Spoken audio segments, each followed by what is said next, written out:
On the 30th of January, we remember Saint Balthild, who was the wife of Clovis II, King of France, and the time and place of whose birth is unknown. According to some chronicles, she came from England and was a descendant of the Anglo-Saxon kings. Kidnapped in her youth from her native England and sold into slavery in France, it is certain that she was a slave in the service of the wife of Erchinoald, mayor of the Palace of Neustria. Her unusual qualities of mind and her virtues inspired the confidence of her master, who gave many of the affairs of the household into her charge, and, after the death of his wife, wished to marry her. At this, the young girl fled and did not return until Erchinoald had married again. About this time, Clovis II met her at the house of the mayor of the palace, and was impressed by her beauty, grace, and the good report he had of her. He freed and married her in 649. This sudden elevation did not diminish the virtues of Balthild, but gave them a new lustre. Her humility, spirit of prayer, and large-hearted generosity to the poor were particularly noticeable. 7 years after their marriage, Clovis II died, leaving Balthild with 3 sons, Clothaire, Childeric, and Thierry.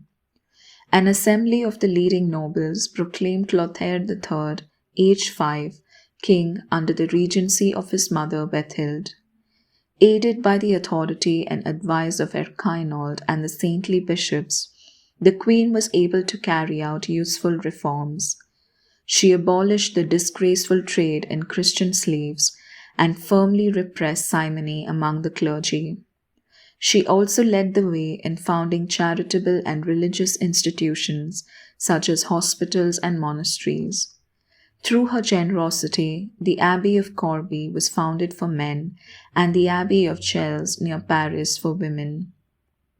At about this date, a lot more famous abbeys were established, most probably in large part through Balthild's generosity. The queen wished to renounce her position and enter the religious life, but her duties kept her at court.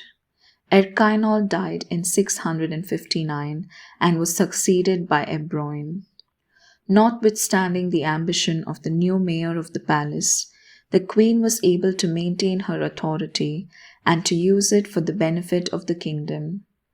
After her children were well established in their respective territories, Childeric IV in Austrasia and Thierry in Burgundy, she returned to her wish for a secluded life and withdrew to her favorite Abbey of Chelles near Paris. On entering the abbey, she laid down the insignia of royalty and desired to be the lowest in rank among the inmates. It was her pleasure to take her position after the novices and to serve the poor and infirm with her own hands. Prayer and manual toil occupied her time, nor did she wish any allusion made to the grandeur of her past position. In this manner she passed 15 years of retirement. At the beginning of the year 680, she had a presentiment of the approach of death and made religious preparation for it. She was buried in the Abbey of Chelles and was canonized by Pope Nicholas I. The Roman Martyrology places her feast on 26 January. In France, it is celebrated on 30th January. Placing all our petitions before her today, let us all together pray. Saint Balthild, you gave up wealth and power for closeness to God. Teach us to use the things of earth only to gain heaven. God of mercy, you inspired Saint Balthild with the love of poverty. By the help of her prayers, may we follow Christ in poverty of spirit and come to the joyful vision of your glory in the kingdom of heaven. Amen.